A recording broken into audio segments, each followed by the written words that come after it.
অনন্তপর দুজনেই ফিক করে হেসে ফেলল। বিয়ের আসর, চারপাশ ফুলের সাজ, বাতাসে মিষ্টি আতরের ঘ্রাণ। ওই লজ্জা লজ্জা মুখ নিয়ে নিচে তাকিয়ে আছে। আর রঙ্গন, তার চোখে যেন শুধু একটাই দৃশ্য, ওই চারপাশে কি হচ্ছে সেদিকে তার কোনো খেয়াল নেই। কাজী সাহেব এসে বললেন। সবার সামনে বসে ওহিকে জিজ্ঞেস করা হলো, অনাহিতা আহি, আপনি কি রঙ্গন পাঠানকে আপনার স্বামী হিসেবে কবুল করেছেন? ওহি ধীরে চোখ তোলে, রঙ্গনের চোখে চোখ রাখে একবার, তারপর দৃষ্টি নামায়। একটুখানি সময় নেয়, এরপর সবার সামনেই বলে ফেলে, কবুল। রঙ্গনের পালা। ঠোঁটের কোণে হাসি, চোখে খুশির আভা, জিভ দিয়ে ঠোঁট ভিজিয়ে বলে ওঠে, আমি রঙ্গন পাঠান এক জীবনের সবটা ওহির নামে লিখে দিচ্ছি। কবুল, কবুল, কবুল। সবে হাসছে। আরমান রহমান চোখ মুছছে। তার সব থেকে আদরের ওহি, এক নজর না দেখলে হাঁসফাঁস লাগে তাকে। তাছাড়া তিনি থাকবেন কেমনে, তা ভাবতেও খারাপ লাগছে।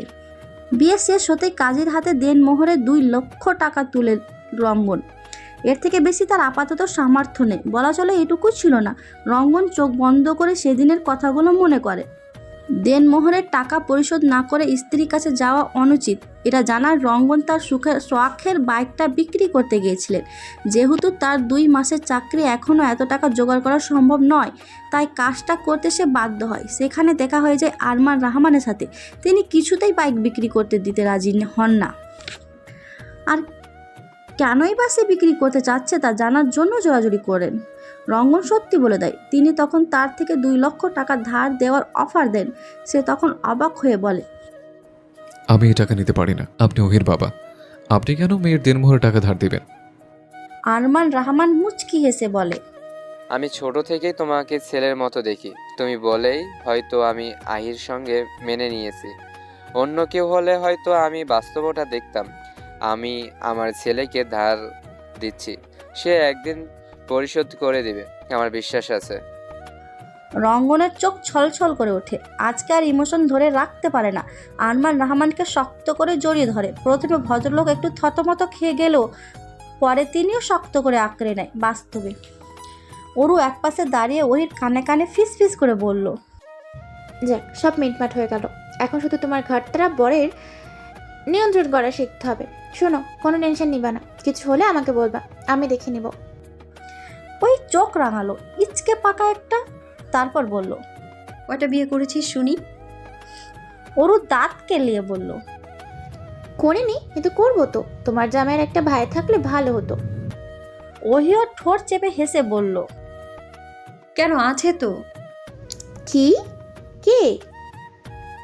কেন, পিটার দ্য চিটার। ওরু ঠোঁট ফুলিয়ে ডেকে উঠল, আপুই? ওহি মুখ চেপে ধরে হাসতে গিয়ে জোরে হেসে ফেললো। তারপর ঘোমটার নিচ দিয়ে লুকিয়ে চুপিয়ে দেখলো কেউ শুনছে কিনা, কিন্তু না, কেউ শোনেনি। মিঠাই বিলি করতে ব্যস্ত সবাই। যাক, হাঁপ ছেড়ে বাঁচলো। স্বস্তির নিঃশ্বাস ফেললো। সঙ্গে সঙ্গে তার 2 হাত কেউ আঁকড়ে ধরলো। বিয়ের পরের প্রথম ছোঁয়া। ওহি লজ্জায় মিয়ে গিয়ে গুটিসুটি হয়ে বসে রইল। বুকের মধ্যে ধকধক শব্দ হচ্ছে। তাকে এভাবে মিয়ে যেতে দেখে রঙ্গন হাত ছেড়ে দিল। মানুষের মাঝে আর লজ্জা দিতে চাইল না, কিন্তু তাকে অবাক করে দিয়ে এবার শাড়ির আঁচলের নিচ দিয়ে রঙ্গনের হাত ধরে মৃদু স্বরে বলল। রঙ্গন চমৎকার হাসলো। ওহি আরও একবার তার হাসির প্রেমে পড়লো। চোখ সরিয়ে নিচে তাকালো। রঙ্গন আরেকটু এগিয়ে এসে গা ঘেঁষে বসলো। তারপর ফিস ফিস করে গেয়ে উঠল। রঙ্গনের আঙ্গুলের স্পর্শে ওহির বুকের মধ্যে ধকধক করছিল, আবার ভালো লাগছিল। ওরা দুজন চুপচাপ বসে। চারপাশের মিষ্টি আলো, ফুলের ঘ্রাণ, মানুষজনের গুঞ্জন, সবাই যার যার মতো ব্যস্ত। আরমান রহমান একটু খাওয়া দাওয়ার ব্যবস্থা করেছেন। সবাই আপাতত খেতে বসেছে। এই মুহূর্তে ওদের দুজনের মাঝেই যেন একটা নিজস্ব পৃথিবী তৈরি হয়ে গেছে। ওরা ছাড়া কেউ যেন নেই সেখানে উপস্থিত। তারা একে অপরকে অনুভব করতে ব্যস্ত। রঙ্গনের কণ্ঠস্বর ভাঙা ভাঙা, খুব নিচু গলায় বলল, এই ঘোমটার নিচে যে মেয়েটা বসে আছে সে আমার হয়ে গেছে। এই ভাবনাটা এখনো হজম হচ্ছে না। তুই সত্যি সত্যি এখন থেকে আমার রে ডাক্তার। ওহি মাথা নিচু করে হাসলো। তার ঘোমটার আড়ালে মুখটা লালচে হয়ে উঠেছে। মুচকি হেসে মাথা নাড়িয়ে সম্মতি দিল। আপনার। রঙ্গনের চোখ সেদিকে আটকে যায়। ওহির কানে কানে ফিস ফিস করে বলে, তোকে আজকে একদম রঙ্গনের বউ লাগছে। ওই থমকে গেল। মানুষ সচরাচর এমন কথার সাথে সৌন্দর্যের তুলনা দেয়, আর সে বলছে মনে মনে আবার হাসলো। তুই আজ থেকে আমার বউ রঙ্গন পাঠানের বউ। একবার উচ্চারণ করতে শব্দটা। ওহির গলা কাঁপছে। সে ধীরে ধীরে মুখ তুলে রঙ্গনের দিকে তাকায়। রঙ্গনের চোখে এক চিলতে পাগলামি আর নিঃশব্দে ভালোবাসা অনুভব করে সে। সব আনুষ্ঠানিকতা শেষে আরমান রহমান সামনে এসে দাঁড়ান। দুজনের মাথায় একসাথে হাত রেখে বলেন, এ হাত যেন কখনো আলাদা না হয়। পথ যত কঠিন হোক তবু এই বন্ধন যেন অটুট থাকুক। দোয়া করি সবসময় ভালো থেকো। ওরা পায়ে হাত দিয়ে সালাম করতে গেলে তিনি নিষেধ করলেন, বললেন, পায়ে হাত দিয়ে সালাম করতে নেই, আমি এমনি দোয়া করে দিয়েছি। দুজনে আবার সোজা হয়ে দাঁড়ালো। ভদ্র লোক রঙ্গনের দিকে কিছু শোনার আশায় তাকালেন। সে বোধহয় বুঝে ফেললো, বলল, আমি একটা নিরাপদ বাসস্থানের ব্যবস্থা না করা পর্যন্ত তাকে নিয়ে যাব না। তাকে যেন দুঃখ কষ্ট ছুঁতে না পারে সে খেয়াল আমি সবসময় রাখবো। তবে আমার একটু সময় প্রয়োজন। ততদিন আমার বউটাকে আপনার বাড়িতে রাখবেন? আরমান রহমান মুচকি হাসলেন। রঙ্গনের মাথায় হাত বুলিয়ে চোখ মুছতে মুছতে দূরে গিয়ে দাঁড়ালেন। আর অনামিকা কতক্ষণ রাগ করে আর থাকবে, দূরে দাঁড়িয়ে চোখ মুছছিলেন। এবার তিনি ধীরে এসে ওইকে জড়িয়ে ধরেন, খুব জোরে না কিন্তু গভীরভাবে। গালে একটা চুমু দিয়ে বললেন, ভালো থাকিস, কখনো দুঃখ তোকে ছুতে না পাক। ওহির চোখ চিকচিক করে ওঠে। মায়ের আশীর্বাদের জন্যই মনটা ব্যাকুল হয়েছিল এতক্ষণ। অনামিকা এবার রঙ্গনের দিকে তাকালেন। তাকে তাকাতে দেখেই রঙ্গন দাঁত বের করে হাসলো। তারপর বলল, শাশুড়ি আম্মা আমাকে ভালো থাকার দোয়া করে দেন। অনামিকা মেকি রাগ দেখাতে গিয়েও ফিক করে হেসে ফেললেন। রঙ্গনের মাথায় হাত বুলিয়ে তাকেও দোয়া দিলেন। ওহির মাথা থেকে এবার সব চিন্তা দূর হলো। অবশেষে তার মাও রঙ্গনকে মেনে নিল। মনে মনে শুক্রিয়া আদায় করতে ভুলল না। রাতে নতুন ঘরে রঙ্গন আর ওহি মুখোমুখি বসে। ছোট ছোট মোমবাতি দিয়ে ঘর সাজানো, খাটে অল্প বিস্তার কিছু ফুল দিয়ে কবির আর পিটার সাজিয়ে দিয়ে গেছে। সাথে অবশ্য ওরও ছিল। ওহি জানালা খুলে রেখেছে। রঙ্গনের সাথে চাঁদ বিলাসের কল্পনাটাকে আজ বাস্তবে রূপ দিবে।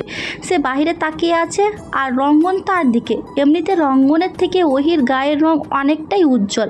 চাঁদের আলোতে আরও উজ্জ্বল লাগছে তাকে। কী যে সুন্দর লাগছিল তার কাছে বলে বোঝানোর উপায় নেই। এবার একটু নড়ে চড়ে বসলো। তার মনোযোগ তার দিকে নিতে রঙ্গন ধীরে ধীরে বলল, নেহাতে আমি একটু কালো, তাই বলে তুই আমাকে না দেখে চাঁদকে দেখবি? ওই চোখ সরিয়ে রঙ্গনের দিকে তাকালো। সে জানে তার মনোভাব কি। তার মনোযোগ পাওয়ার এমন কথা বলে গেছে। মুচকি হেসে বলল, আপনাকেও দেখছি চাঁদ দেখার ফাঁকে ফাঁকে। লুকিয়ে লুকিয়ে দেখবি কেন? রঙ্গনের বউ তুই, সরাসরি দেখলেও সে মাইন্ড করবে না। আপনি দুটো ভালো কথা না বললে আজকেও এইসব বলবেন? কেন, আজকে কি? বাসর শব্দটা বলতে গিয়েও সে লজ্জা পেল। তাই না বলে অন্যদিকে ফিরে। এই লোকের সাথে কথা বলে লাভ নেই। রঙ্গন নিজেও মনে মনে হাসে। তারপর আবার বলল, তুই জানিস এই চাঁদটাও কেন হাসছে? কারণ আজ সে জানে আজ থেকে আমি আর কোনো রাতে একা থাকবো না। ওই চোখ রাঙিয়ে তাকালো। যখন তখন ফাজলামি না করলে এই লোকের যেন চলেই না। ভালো হয়ে যান। তোকে পাওয়ার পর থেকেই তো ভালো হয়ে গেছে। দেখছি তো কত ভালো হয়ে গেছেন। রঙ্গন সে কথার উত্তর করলো না, কথা ঘুরিয়ে বলল, কোলের কাছে জামাই বসে কই একটু আদর টাদর করবি তা না, ভালো হয়ে যেতে বলছিল। ভালো হতে ভালোবাসা লাগে, জানিস না? ওই ঠোঁটে মৃদু হাসি টেনে বলে, ভালোবাসা পেতেও ভালোবাসতে হয়, জানেন না? রঙ্গন চমৎকার হাসলো। তারপর টুক করে তার নাকের ডগায় পর পর দুটো চুমু দিল। ওই লজ্জায় লাল হয়ে আটিসাটি হয়ে বসলো। হাতটা বাড়িয়ে গাল ছুঁয়ে বলল, ভালোবাসা পেতে কতটা ভালোবাসতে হয় শুনি।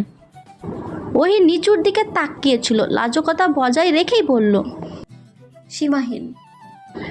রঙ্গন গভীর চোখে তাকায়। এই মেয়েটাকে সে বহু আগে থেকে ভালোবাসে। কেন বাসে জানা নেই। তাকে ভালোবাসার ডেফিনেশনও দিতে পারেনি কোনো দিন। শুধু জানে ভালোবাসে। তাকদির যে তাকে এভাবে তার কাছে নিয়ে আসবে কল্পনাও ছিল না কোনো দিন। গাল থেকে হাত সরিয়ে হাত পিঠে রেখে শক্ত করে জড়িয়ে ধরলো। ওইও এবার লজ্জা ফেলে তাকে আঁকড়ে ধরলো। রঙ্গন তার কাঁধে থুতনি রেখে কানের সাথে ঠোঁট লাগিয়ে পিস পিস করে বলল, আমার কাছে ভালোবাসা শব্দের অর্থই হচ্ছে তুই, অনাহিতা ওহি।